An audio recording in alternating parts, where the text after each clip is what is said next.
Donc bonsoir à tous, merci de votre présence. La table ronde à laquelle vous allez assister est consacrée, on l'avait intitulée « La masculinité hégémonique, l'obsession du macho gay », c'est-à-dire les figures de la masculinité et de la virilité, on va dire, dans le monde homosexuel. Hier, Belinda Cannon a commencé sa conférence, la conférence inaugurale, en rappelant à très juste titre que le XXe siècle avait été le siècle de la révolution féministe et de la transformation radicale, extrêmement importante, de la place des femmes dans nos sociétés, en particulier dans les sociétés occidentales. Cette révolution, je pense qu'elle a une petite sœur qui s'est déroulée presque au même moment, un peu plus tardivement sans doute, c'est la visibilité et l'acceptation sociale de l'homosexualité, qui existe depuis toujours, depuis l'Antiquité au moins, on a des textes, on a des preuves, qui a pu être réprimée, méprisée, cachée, mais on n'en a jamais fini avec elle, c'est une donnée irréductible de la sexualité humaine. Donc depuis les années 60, l'homosexualité, par un certain nombre de combats qui ont été menés d'ailleurs en même temps que des combats féministes, a obtenu une reconnaissance et une visibilité. Un seul exemple, je pense le Royaume-Uni, jusqu'en 1967, pénalisait l'homosexualité. 40 ans plus tard, 45 ans plus tard, en 2012, il reconnaît l'égalité totale des droits des couples hétérosexuels et des couples de même sexe, comme d'ailleurs au même moment que la France. Donc on aurait pu se dire, étant donné que les luttes ont été communes entre mouvements féministes et mouvements homosexuels, en tout cas qu'elles ont été concomitantes, que l'homosexualité étant une rupture par rapport à la norme traditionnelle, qu'à cette occasion, pouvait se mettre en place dans les milieux homosexuels un nouveau type de masculinité qui pouvait échapper aux injonctions ou à certaines injonctions du modèle viril traditionnel. Et quand on regarde les choses de près, c'est plus compliqué que ça. Alors, je vais commencer par vous citer une phrase que j'ai découverte, que j'ai trouvée dans le livre de Didier Ribon, Réflexions sur la question gay, sorti en 1999. Le mépris, voire la haine de ceux qui aiment à se penser comme masculins ou virils à l'égard des efféminés a été l'une des grandes structures de clivage dans les représentations que les homosexuels ont voulu donner d'eux-mêmes. Pour discuter de ce sujet, nous avons aujourd'hui Fotis Agulopoulos, journaliste, comédien, je crois que tous les Grecs le connaissent, je le présente peut-être pour certains Français, animateur d'une émission quotidienne sur la chaîne publique ERT. Fotis, vous avez marqué les esprits parce qu'en 2009, vous avez fait votre coming out à la télévision. Et vous insistez dans vos biographies d'ailleurs, père d'un enfant de 10 ans. On parlera peut-être de cette question d'ailleurs, d'homoparentalité. Je suis père d'un enfant de 10 ans dans une famille avec 2 papas. Voilà. Ça veut dire que je ne suis pas homosexuel en faisant une vie hétérosexuelle, c'est ça. C'est tout à fait clair. Alors Fotis parle excellemment français, mais il parlera grec pour nous ce soir. François Ronan Dubois, qui est docteur S-Lettres, qui travaille à l'Institut français de Paris, et notamment responsable du débat d'idées, et qui est déjà intervenu hier sur une table ronde consacrée à la virilité. Et Daisy Le Tourneur, essayiste, autrice, auteur d'un livre que je vous recommande de lire, qui est assez agréable à lire, On ne naît pas mec, et militante trans. Avant de vous donner, et je crois que chacun ici autour de cette table a, par sa génération, par son appartenance nationale, par son milieu et son histoire, a une expérience singulière à partager sur cette question qui va être abordée aujourd'hui. Moi, je vais commencer, après je me tairai, Par citer une anecdote qui m'avait marqué, j'étais très jeune, je me trouvais à San Francisco, aux États-Unis, en Californie, en 1987, et le grand événement de la ville, c'était la Gay Pride. J'y vais, alors je suis jeune, assez mal dans ma peau, je cherche ma place, notamment en termes d'orientation sexuelle. C'est assez, bon, bref, j'y vais un peu en catimini, en cachette, et je vois le défilé. Et vous avez deux modèles d'hommes qui sont présentés. Vous avez l'homme extrêmement efféminé, la folle, on va dire ça, travesti souvent, de manière théâtrale. Un modèle qui, personnellement, à l'époque, m'effraie. Et puis, vous avez l'homme hyper viril, passant ses journées dans les salles de gymnastique, habillé en cuir ou en bûcheron, enfin dans des professions jugées extrêmement viriles. Et donc, vous avez une binarité brutale, théâtrale, caricaturale, comme si on ne pouvait pas échapper à une reproduction de normes et de hiérarchies existantes.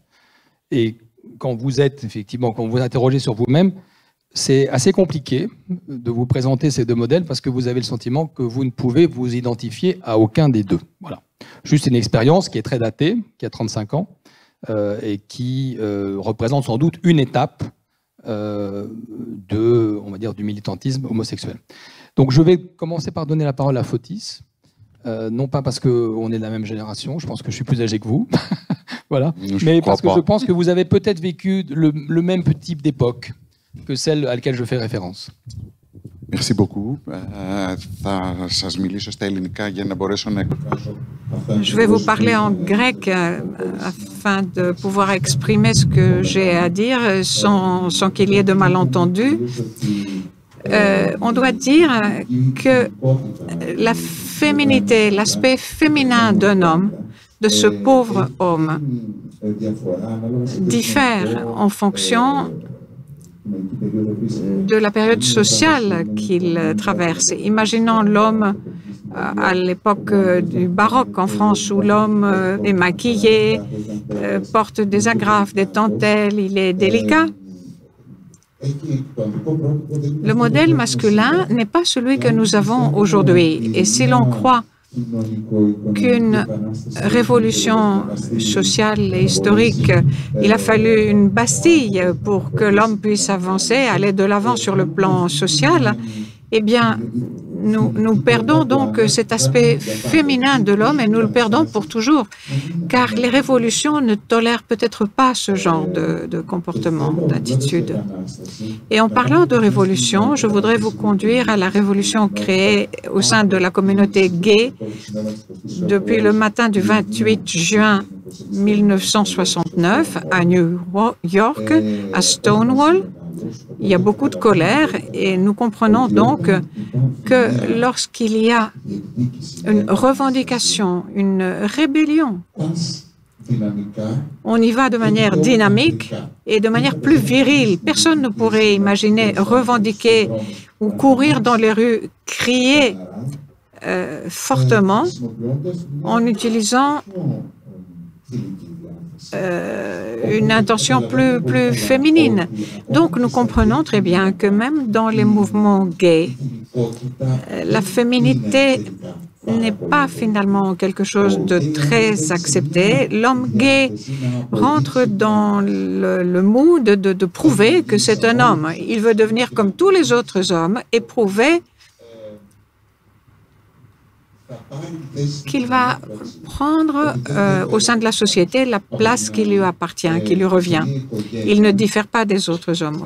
De notre côté, au sein d'une famille, un garçon va essayer de cacher son intention homosexuelle en cachant une certaine féminisation, et ceci l'oppresse parce qu'il ne veut pas accepter les caractéristiques féminines qu'il voit chez les autres.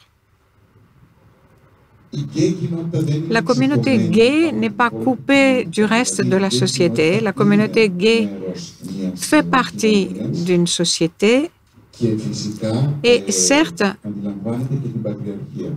elle comprend le patriarcat.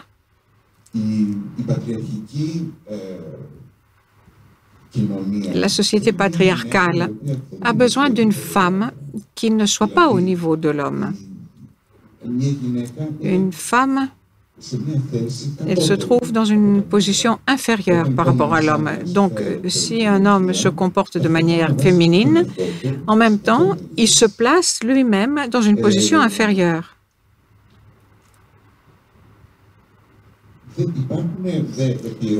Il y a donc des influences que l'on peut ne pas saisir, car cette intention patriarcale de l'ensemble de la société ne le laisse pas réfléchir librement. D'habitude, la femme est celle qui sera vulnérable. L'homme ne doit pas être vulnérable. Donc, même au sein d'une communauté gay, une telle communauté n'est pas libre à exprimer sa féminité. Il y a des qualifications, comme l'a dit tout à l'heure Nicolas. Le mot « folle » se réfère à un gay féminisé, fortement féminisé, que l'on classe très rapidement dans la catégorie d'une personne qui est malsaine, qui se comporte de manière absurde, et on dit à son sujet, c'est une folle, il est folle. C'est un terme de maltraitance, c'est un vocabulaire utilisé par les gays eux-mêmes sans se rendre compte à quel point ce terme peut être de la maltraitance. Pensons un petit peu au film La cage aux folles, tourné en 1978, qui s'appuie sur la pièce de théâtre de Poiret, écrite en 1973, et que la communauté gay a adoré. Là-dedans, il y a des clichés, si on les regarde à nouveau aujourd'hui, qui sont tout à fait mauvais. Même dans les remakes du film ou dans les représentations théâtrales avec cette pièce, en Grèce par exemple, mais j'imagine en France aussi, rappelons-nous de la scène emblématique où Jaza essaye de mettre du beurre sur une biscotte. Son échec de marcher comme un homme, même s'il fait beaucoup d'efforts, et finalement ce qu'il parvient de faire, ce qu'il est capable de faire, c'est de s'habiller en femme et de prétendre qu'il est l'épouse de l'homme de la famille. Ceci n'avait pas impressionné la communauté gay à l'époque, car ils acceptaient peut-être que ce rôle, il est comme ça. D'habitude, celui qui est particulièrement féminisé, eh bien, on n'a pas beaucoup de considération pour lui. Il est amusant, il est drôle, il travaille dans la mode, il est coiffeur, il est l'ami de femmes dont il s'occupe, il leur donne des soins, il s'occupe des arts, c'est un danseur. Rarement nous voyons quelqu'un qui puisse être avocat, un homme efféminé ne peut pas représenter son client dans un débat juridique, on ne va pas le prendre au sérieux. De même, un cardio-chirurgien qui pourrait se présenter comme ça, je ne pense pas que quelqu'un va lui faire confiance. De manière générale, l'homme efféminé a un lien avec le divertissement, les loisirs ou avec le drame. C'est la personne qui va rester seule, qui va accompagner sa maman, qui l'accepte car elle l'aime. Il reste avec elle jusqu'à sa mort, et une fois que sa maman est morte, il va rester seul, sans aucun compagnon. Là-dessus, je voudrais mentionner une chanson de Charles Aznavour qui est intitulée « Comme ils disent ». Et pour ceux qui ne connaissent pas cette chanson, j'aimerais en lire certains vers qui peuvent nous impressionner aujourd'hui. Mais je me souviens qu'autrefois, dans les petites boîtes, quand on écoutait cette chanson, on pleurait et on s'embrassait parce qu'il y avait un soutien, une étreinte en quelque sorte fraternelle. J'ai pour me tenir compagnie une tortue, deux canaris et une chatte.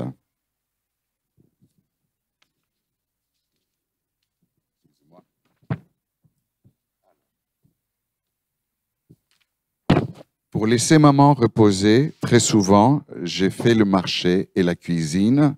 Je range, je lave, j'essuie. À l'occasion, je pique aussi à la machine. Le travail ne me fait pas peur. Je suis un peu décorateur, un peu styliste, mais mon vrai métier, c'est la nuit que je l'exerce travesti. Je suis artiste. Que paracato lei, je me couche, mais ne dors pas. Je pense à mes amours sans joie, si dérisoire, à ce garçon beau comme un dieu, qui sans rien faire a mis le feu à ma mémoire. Ma bouche n'osera jamais lui avouer mon doux secret, mon tendre drame, car l'objet de tous mes tourments passe le plus clair de son temps au lit des femmes. Βλέπουμε λοιπόν έναν άντρα ο οποίος δεν έχει κανένα μέλλον. Nous voyons donc un homme qui n'a aucun avenir. Pourquoi donc un homme gay aimerait montrer son aspect féminin? Le cinéma, la littérature nous obligent à nous identifier à des héros dans un univers où l'amour entre les hommes est absent. Les protagonistes machos, c'est ce que nous aimons, c'est ce qu'on veut devenir, c'est ceux dont on tombe amoureux. La communauté gay, James Dean, Marlon Brando, Belmondo, hante nos rêves. Nous voulons être comme eux et nous voulons tomber amoureux de types comme eux. Même si on utilise des modèles de désir de plusieurs dizaines d'années, ce modèle s'est beaucoup développé avec les esquisses fétiches de Tom O'Phelan, avec les photos de Robert Mapplethorpe et les films de Fassbinder comme Querelle. Même maintenant, au moment des updates, ce que nous voyons dans les applications et dans les profils des gens qui recherchent un compagnon, c'est no fame, straight acting, et tout le monde pose la question, actif ou passif? Ce qui est lié au sexe en tant que pratique du féminin et du masculin. Une femme qui a une attitude passive à l'égard du sexe, elle est toujours inférieure. Celui qui est efféminé, nécessairement, doit avoir une position passive dans la rencontre érotique. Et quand on lance des insultes, des injures à quelqu'un, un slogan pour mépriser quelqu'un et lui dire à quel point il est mauvais, récemment, il y a eu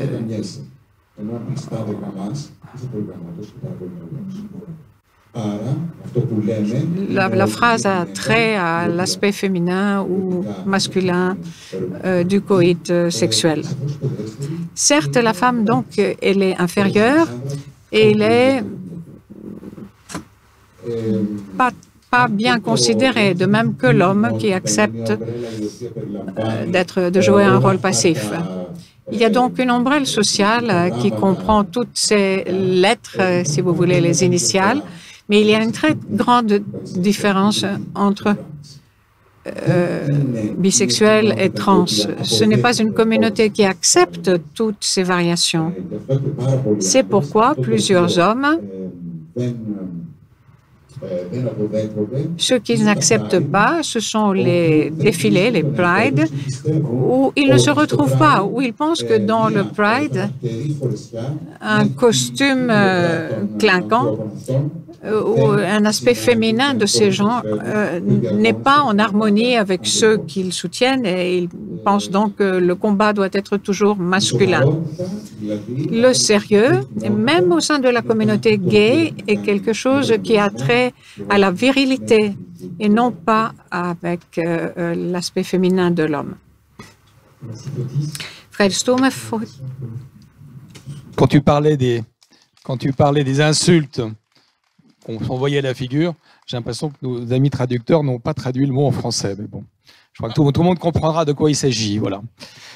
Merci Fotis. Alors là, on a parlé à la fois d'une époque, peut-être de l'époque où les uns et les autres se sont éveillés à l'homosexualité dans les années 80, et presque aussi d'invariants, puisque ce sont des figures qui peuvent rester. Mais j'imagine que les choses ont dû évoluer depuis 40 ou 50 ans.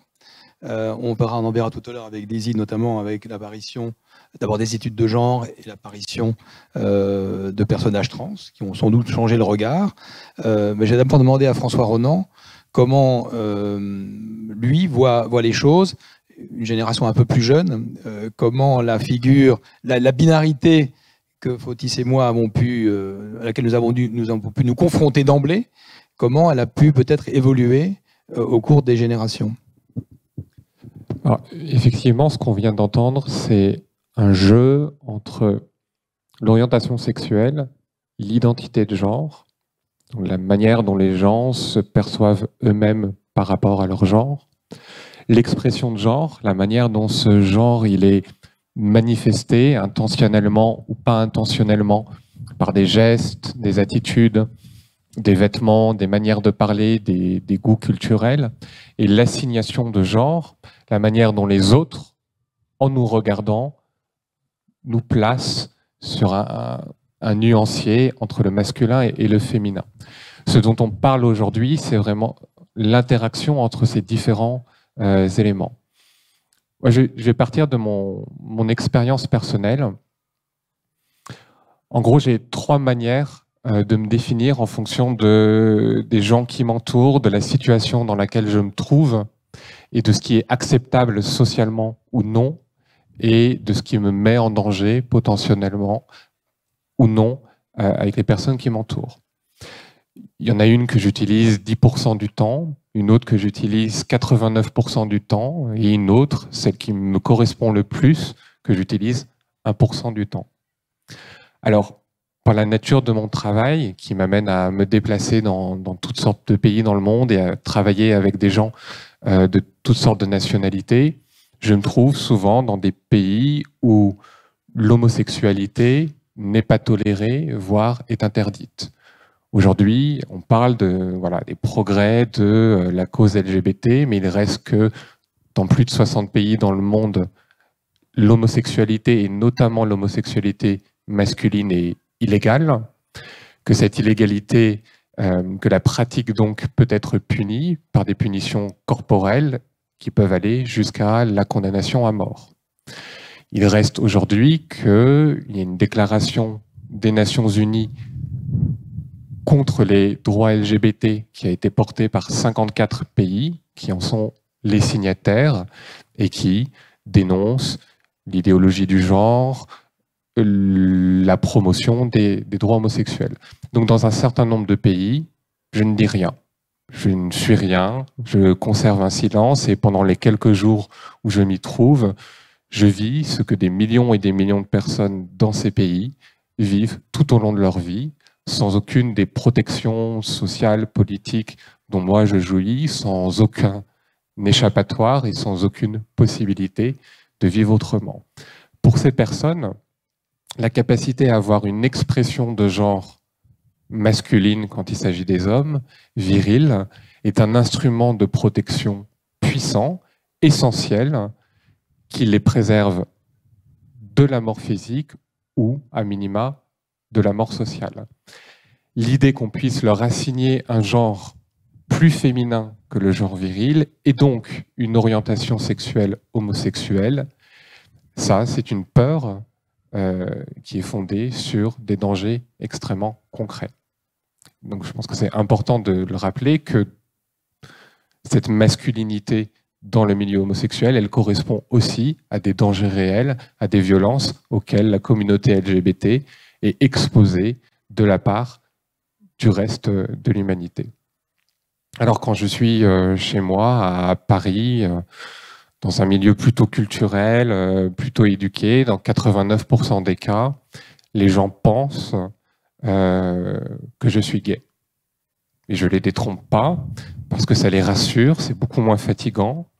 Et ils le pensent spontanément, pas parce que je le leur dis, mais parce qu'ils perçoivent ma manière d'exprimer le genre qu'ils me supposent, un genre masculin, comme lié à une orientation sexuelle et à un ensemble de goûts, de pratiques, d'habitudes, de fréquentation, d'intérêts.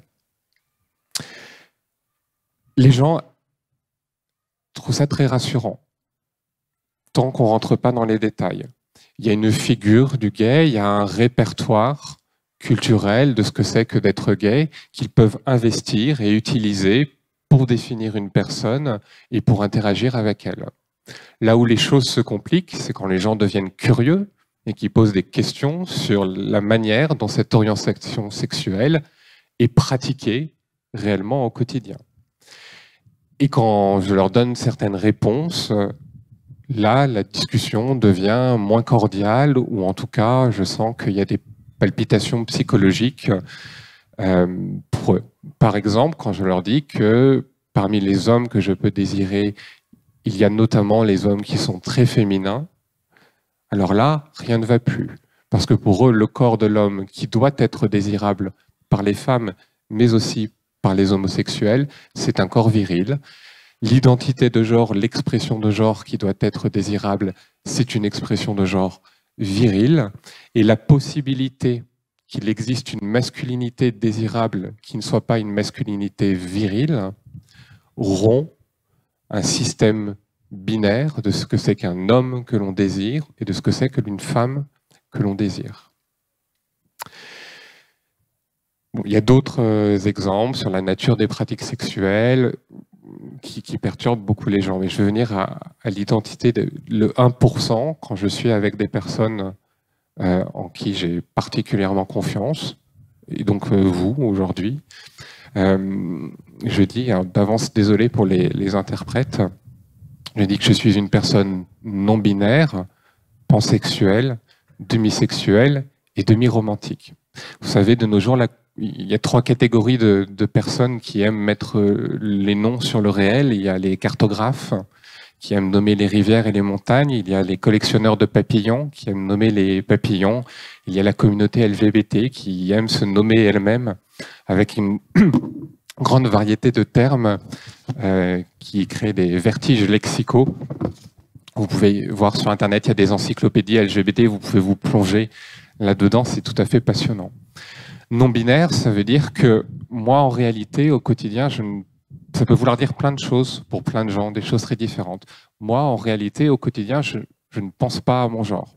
Je ne pense pas que je suis un homme, je ne me sens pas homme, je ne me sens pas femme, ça ne me préoccupe pas, je n'y réfléchis jamais, et je ne perçois mon genre que lorsque les autres m'assignent à ce genre. Par exemple, dans ce festival, on m'a dit il y a des tables rondes et il nous manque un homme, alors bon, si tu pouvais être un homme sur cette table ronde, ce serait bien parce que ça créerait un équilibre.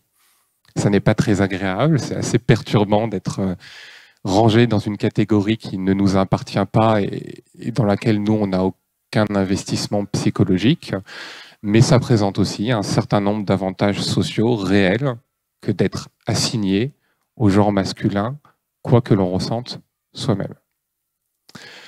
Pansexuel, ça veut dire beaucoup de choses, beaucoup de gens, très différentes. Pour moi, ça veut dire que je suis susceptible de désirer à peu près n'importe quelle combinaison entre une apparence physique, un phénotype, une manière dont le sexe biologique s'exprime dans le corps d'une personne et des identités de genre. Ça, c'est quelque chose qui perturbe beaucoup de personnes parce qu'on sort d'une définition binaire. Si vous regardez les représentations des LGBTQ dans la fiction populaire, dans les séries télévisées, vous avez en majorité des femmes lesbiennes féminines. Il y a des statistiques, vous pouvez trouver facilement ces articles sur Internet. En majorité des femmes lesbiennes féminines qui sortent avec des femmes lesbiennes féminines. Des hommes gays qui sortent avec des hommes gays, ils sont tous les deux masculins. Et très très rarement des personnes trans, très très rarement des personnes bisexuelles. Ce qui compte, c'est qu'il y ait 2 pôles clairement définis, où l'orientation sexuelle est clairement liée à des identités de genre et des expressions de genre typiques, et ça, ce qui est acceptable par le public. Et ce public, c'est à la fois le public hétérosexuel et le public homosexuel. Demisexuel, ça veut dire que la plupart du temps, avoir des relations sexuelles, ça ne m'intéresse pas. Le désir d'avoir ces relations ne se présente pas à moi, sauf quand j'ai des liens émotionnels très forts, généralement construits sur le long terme, avec la personne. Demi-romantique, c'est la même chose. Pas facilement amoureux ou amoureuse, mais ça peut arriver, mais ça prend du temps. Et là, je vais revenir à... Il y a un chapitre, une partie très intéressante dans le livre d'Olivia Gazelet sur le mythe de la virilité, qui dit que la virilité, c'est aussi la capacité à être sexuellement très actif, à avoir de nombreuses relations sexuelles, à avoir un désir sexuel permanent, à être obsédé par les gens dans la rue que l'on désire. Et quand on sort de cette expression-là de la virilité, quand on sort de cette capacité à désirer, c'est là où on perturbe le plus les gens. Ce qui perturbe le plus de gens dans cette identité que je décris, c'est pas la non-binarité de genre, c'est pas le fait de ne pas s'identifier à un genre ou à un autre, c'est pas la pansexualité, même si ça les travaille et s'ils ont de nombreuses questions sur ce que ça veut dire au quotidien, et des questions généralement d'ordre statistique, il faut compter les nombres, bref, peu importe. Ce qui les perturbe, c'est de s'abstraire d'une masculinité désirante, permanente. Et le milieu gay lui-même place une importance considérable sur les interactions sexuelles faciles, répétées, structurées par un ensemble d'outils, de technologies. Les applications de rencontres, on en a parlé, mais des lieux spécifiques qui sont investis et qui servent à ça et qui sont centraux dans la constitution de l'identité.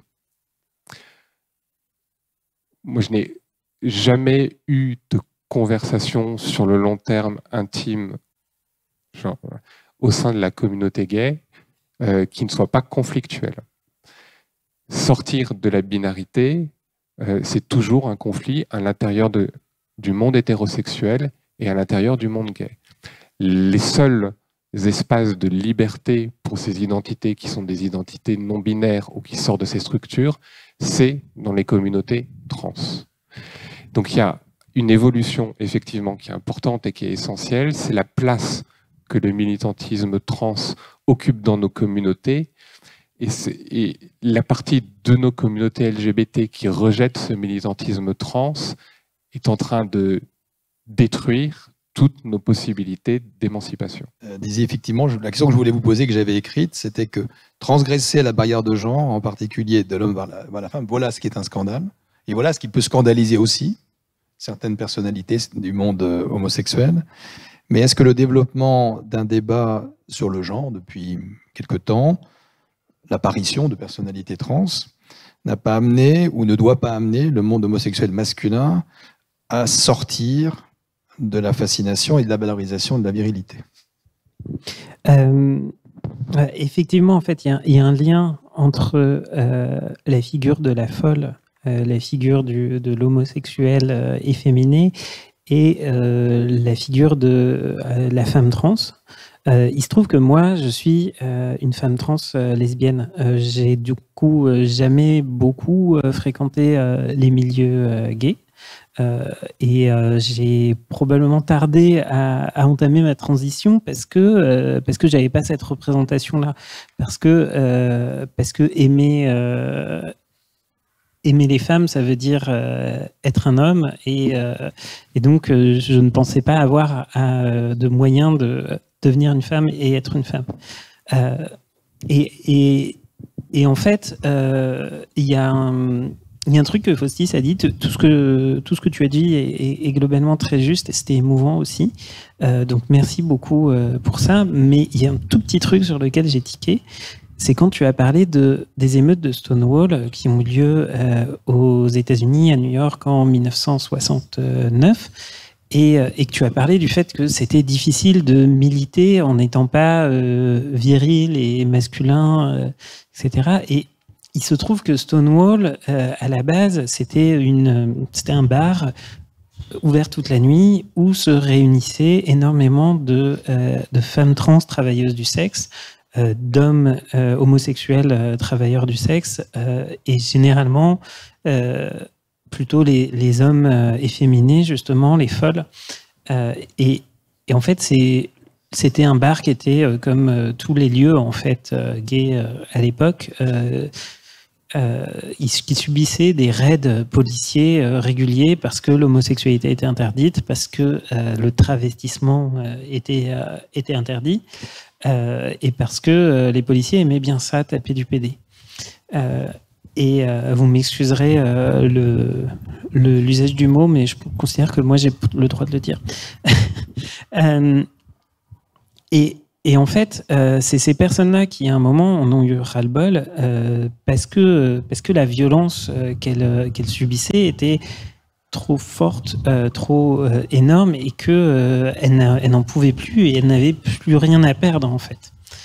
Et il y a des figures du militantisme trans comme Sylvia Rivera, qui était là à l'époque, qui sont rebellées, qui ont participé aux émeutes, qui étaient très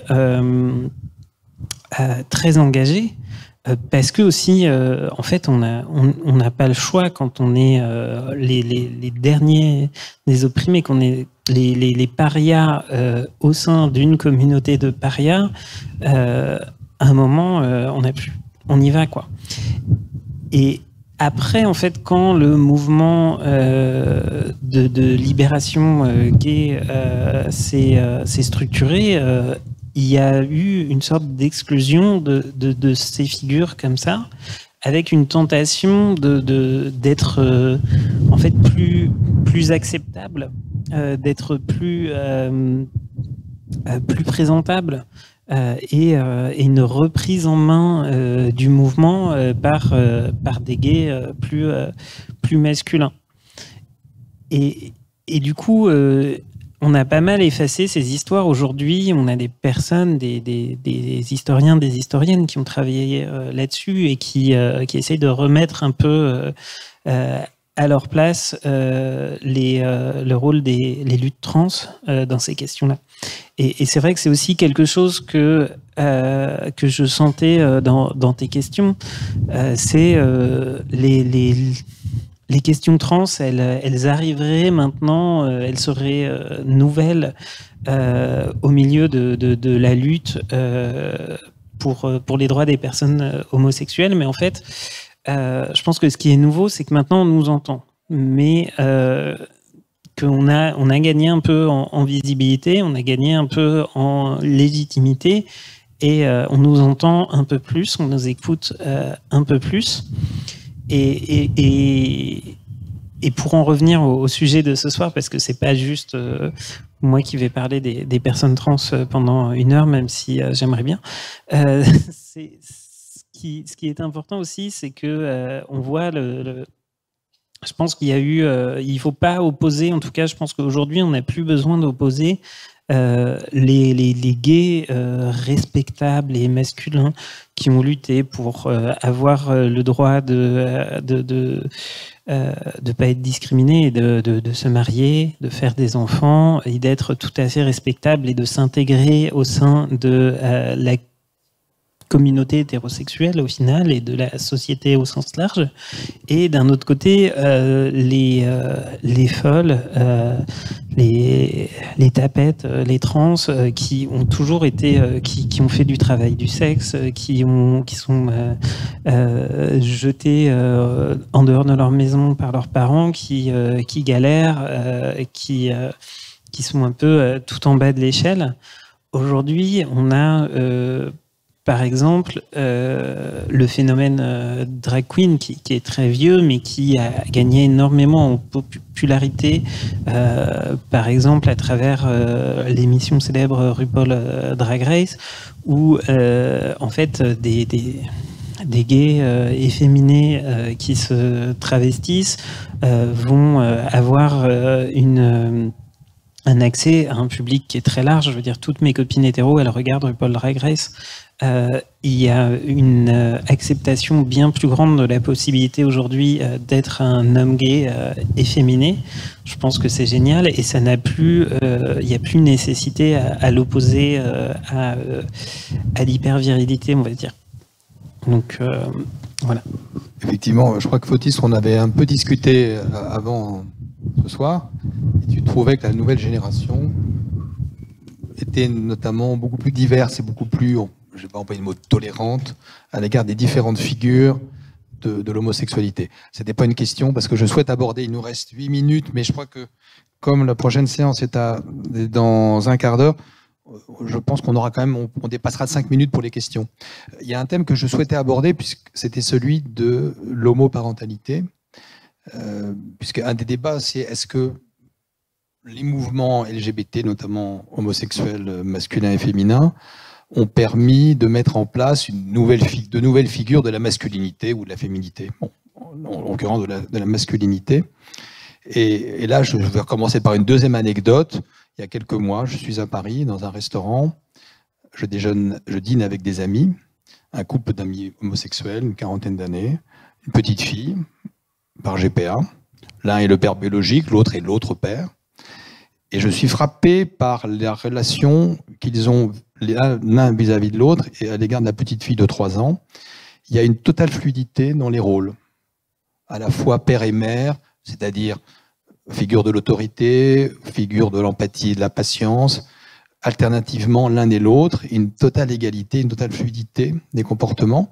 Et je me suis dit que peut-être, au moment où l'homosexualité, on va dire sans bourgeoise, se normalise, obtient une reconnaissance sociale dans la norme, c'est-à-dire on forme une famille, on fonde une famille, eh bien c'est peut-être là qu'elle a une charge encore de subversion, puisqu'elle permet l'apparition ou la présentation d'un type d'homme qui n'était pas le type majoritaire jusqu'à maintenant. Alors je pose la question peut-être à Fotis, qui est père, et peut-être aussi à Daisy. Vous avez été père avant votre transition, maintenant vous êtes mère. Peut-être que vous aurez quelque chose à nous dire également sur ce sujet, Fotis. Όταν εγώ απέκτησα παιδί, πολλοί άνθρωποι απευθύνθηκαν σε μένα. Lorsque j'ai eu mon fils, beaucoup de gens se sont moqués de moi pour me demander si j'étais dans le rôle de la mère ou du père, si j'allaitais l'enfant, etc. Ce que j'ai à dire, c'est que lorsque mon fils est né, que nous avons élevé avec mon compagnon, c'était comme si j'avais remis les compteurs à zéro de ma vie et si j'avais recommencé ma vie à travers les yeux d'un enfant. L'enfant ne naît pas avec des modèles sociaux, il acquiert des modèles sociaux dans l'environnement dans lequel il grandit. Nous l'avons dit d'emblée que les modèles sociaux sont différents en fonction du temps, de la période. Donc, je me suis laissée comme ça libre devant les yeux de mon enfant et j'ai assumé avec mon compagnon de l'élever, de l'éduquer, de prendre soin de lui. Et ce sont des décisions que nous avons prises en commun. Chacun de nous deux prenait le rôle qui lui convenait, qu'il voulait, et l'enfant nous voyait comme il pouvait nous regarder normalement.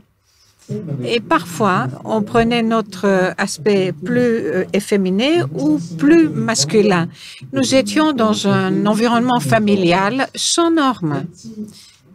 Et donc, je sens que j'ai beaucoup de chance. Je suis en train d'élever un enfant qui va sortir évidemment dans une jungle.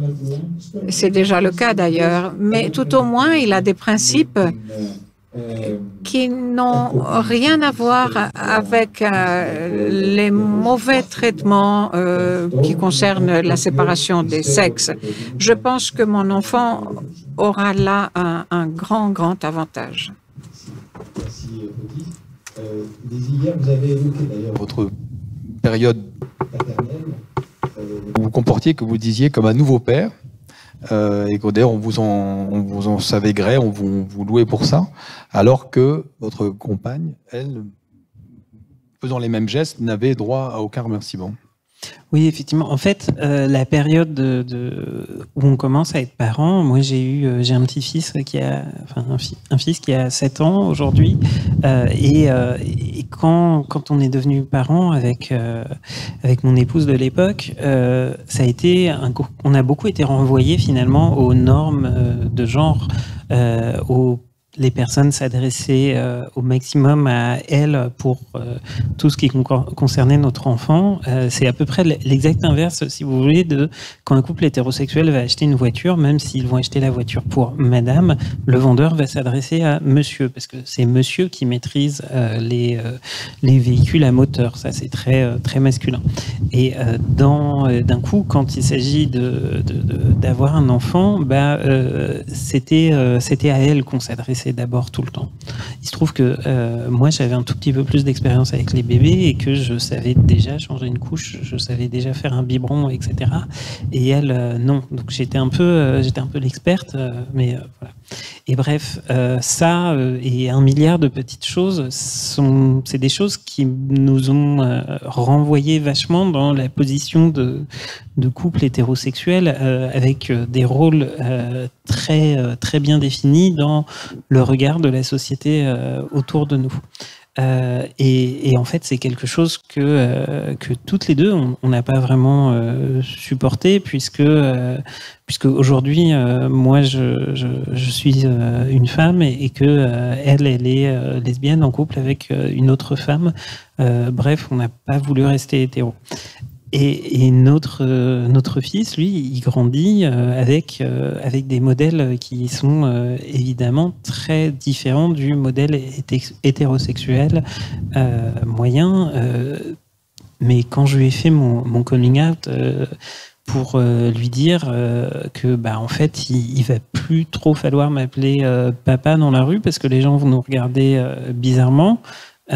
Comment est-ce que tu veux m'appeler parce que tu peux pas m'appeler maman parce qu'on est deux, ça va être un peu confus. Bref.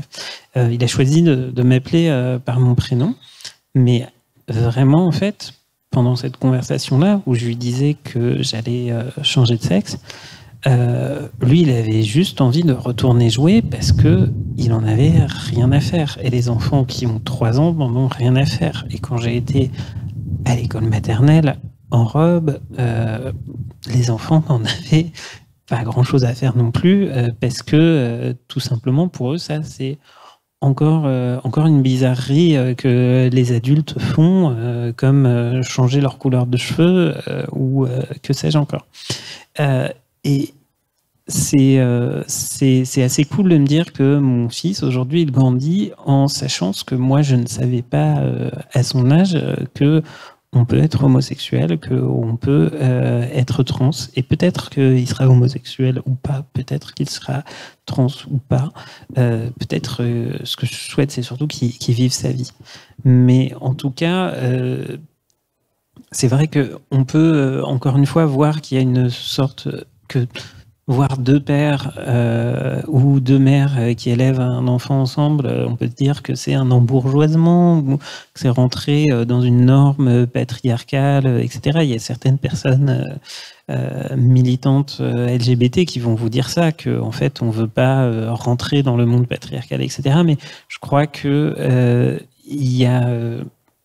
on est encore en tout cas très loin aujourd'hui du moment où 2 hommes qui élèvent un enfant ensemble, 2 femmes qui élèvent un enfant ensemble, c'est pas normal, c'est toujours un peu révolutionnaire, c'est toujours un peu subversif, et tant mieux. Donc ça pose des questions au monde straight, et continuons. Très bien, et merci beaucoup. Là, on arrive à la dernière seconde. D'abord, je vous remercie de la qualité de vos interventions, les uns et les autres. Et je crois qu'on peut un peu déborder de 5 minutes. Alors, essayez d'être bref dans vos questions pour qu'on en prenne au moins 3. Oui, je juge stupéfait. Grand merci. J'ai vu la vie intellectuelle française depuis 1986, enseigner la traductologie. Et 16 jours aussi. Pour moi, cette séance, une journée qui marque profondément la vie intellectuelle de l'Institut français d'Athènes à l'époque, de l'Institut français de Grèce. Je suis tu peux faire. Un grand, grand merci. Je vois le directeur qui a ouvert, qui est présent, qui s'exprime sur un sujet tabou. C'est une journée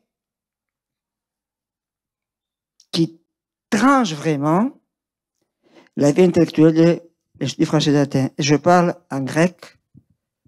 Ζητώ δημόσια συγγνώμη από το Φώτη Σεργουλόπουλο που τον έβλεπα light. Je m'excuse auprès de Fotis Servulopoulos, que je pensais très léger, et je vois que c'est quelqu'un qui réfléchit, qui a une vie très intéressante et très intellectuelle. Merci. Merci beaucoup. Alors, je crois que... Oui, Daisy, bien sûr. Ça marche, ouais, voilà. Juste, j'ai un tout petit truc à dire. Je vais essayer de le dire très rapidement par rapport à ça, mais c'est vrai que je ressens la chance que j'ai de pouvoir parler ici parce que c'est pas le cas dans tous les pays, comme l'a dit François Ronan. Moi, j'ai été invité l'an prochain à venir parler à l'université d'Alabama. Le problème, c'est que en Alabama, il y a une loi qui est prévue, la même loi qui a déjà été votée en Floride, qui rendrait la présence en fait d'une femme trans dans un événement public qui prendrait la parole comme je suis en train de le faire maintenant, ça ferait de l'événement un événement qui devrait être réservé aux adultes. Si je vais là-bas, que je prends la parole et qu'il y a un mineur dans la salle, potentiellement je peux être accusé d'avoir commis un crime sexuel, d'être auprès d'un mineur. Tout simplement parce que ma simple présence là est indécente. Donc, je voulais dire que je mesure la chance d'être ici, de pouvoir dire ça, et que c'est une marque de progrès. Merci. Alors peut-être encore une question, madame. Et ensuite une troisième. Ah, il y a une quatrième. Enfin, on s'arrête à 4. Oui, je vais être vraiment très brève. Est-ce qu'on est gay, homosexuel ou trans, ou bien on le devient? Parce qu'il y a des gens qui disent, voilà, moi je suis une fille, née fille, mais je ne me sens pas fille. Je sens que je suis dans un autre corps. Est-ce que c'est vrai parce que vous êtes là? Alors, je n'ai pas sûr d'avoir bien entendu la question. Vous avez dit, est-ce qu'on est... On est vers naître. Est-ce qu'on est trans? Trans, gay, homosexuel, ou bien on le devient? Alors, pour savoir pourquoi on est homosexuel, c'est un vieux débat. Je crois qu'on va pas le traiter aujourd'hui. Est-ce que c'est biologique? Est-ce que c'est culturel? Enfin, en tout cas, un jour, on le découvre. Puis voilà. Et il faut le vivre. Bon. Alors après, quand est-ce qu'on commence? Je pense qu'on n'est pas trans, sinon on ne serait pas trans. Enfin, on est quelque chose, biologiquement quelque chose, état civil quelque chose, et à un moment donné, je vais laisser Daisy parler, on n'est pas à l'aise et on décide de changer d'identité de genre. Je pense que en fait, c'est pas une question qui m'intéresse parce que je pense que c'est impossible d'y répondre en fait. L'inné, l'acquis, c'est un débat qu'on a sur 1 milliard de questions depuis fort longtemps. Moi, la question qui m'intéresse, c'est est-ce qu'on a le droit de transitionner? Est-ce qu'on a le droit d'être homosexuel? Et j'ai envie de répondre oui. Et à partir de là, on prendra les décisions qui en découlent. Et soit vous répondez oui à cette question, soit vous répondez non. Mais au final, si c'est un choix, si c'est pas un choix, peu importe. Qu'est-ce que ça change? On fait ce qu'on veut. Et puis bon, l'important c'est que ce ne soit pas psychiatrisé ou médicalisé non plus. Il y avait une troisième question, monsieur.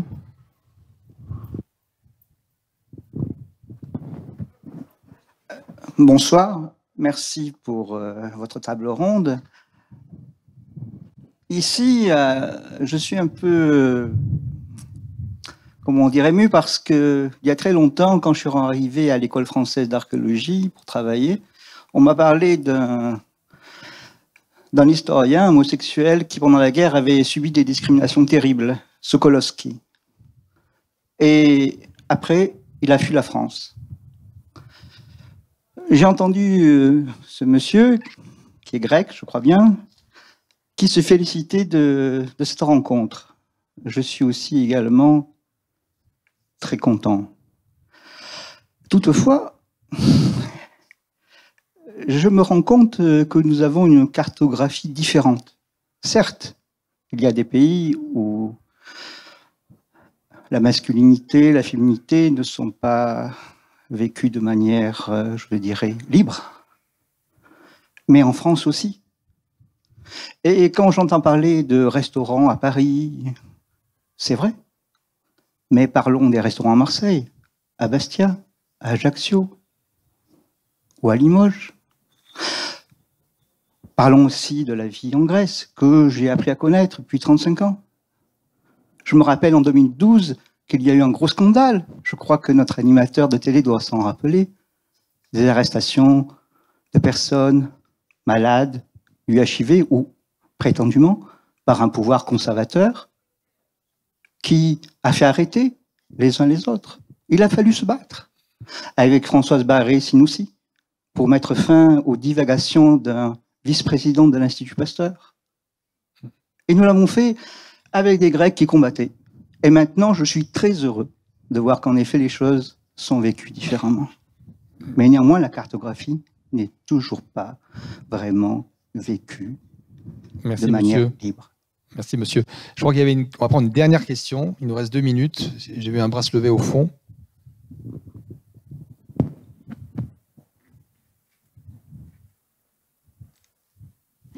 Καλησπέρα και από εμένα. Εγώ δεν ήθελα να...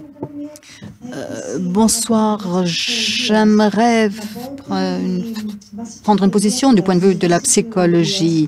Du point de vue de la psychologie et de la biologie, le sexe se fonde sur la génétique, mais c'est quelque chose de très fluide. Il est difficile de dire si quelqu'un est absolument homme ou femme. Jung, le psychologue, avait dit que même l'homme le plus viril a un archétype qui est caché et qui est l'anima, voulant dire par là que tous les hommes et toutes les femmes ont une partie de féminité et une partie de masculinité, et qui, en raison de la société et de l'oppression sociale, les deux sexes sont opprimés.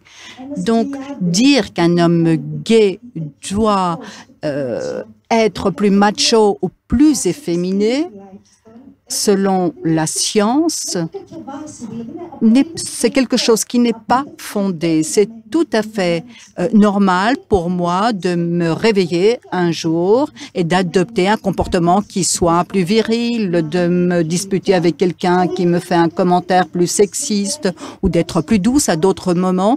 Et tout ceci est lié au comportement social et dépend également de la façon de l'interpréter dans le contexte social. Je considère qu'il est tout à fait normal d'avoir plusieurs identités sexuelles, au même titre que l'on peut rencontrer des personnes de d'autres pays et d'autres cultures. Je pense qu'il faudrait aborder les gens sans vouloir leur donner une identité, dire s'ils sont trans, s'ils sont homosexuels, gays ou autre chose. Je pense que ces personnes doivent être fières et je voudrais féliciter Monsieur Serulopoulos qui est fier de cela et je suis encore plus fière de l'entendre dire. Car tous et toutes, nous sommes opprimés, oppressés. Nous voulons tous, nombreux sont ceux qui veulent adopter une autre identité et qui l'expriment pendant le sexe.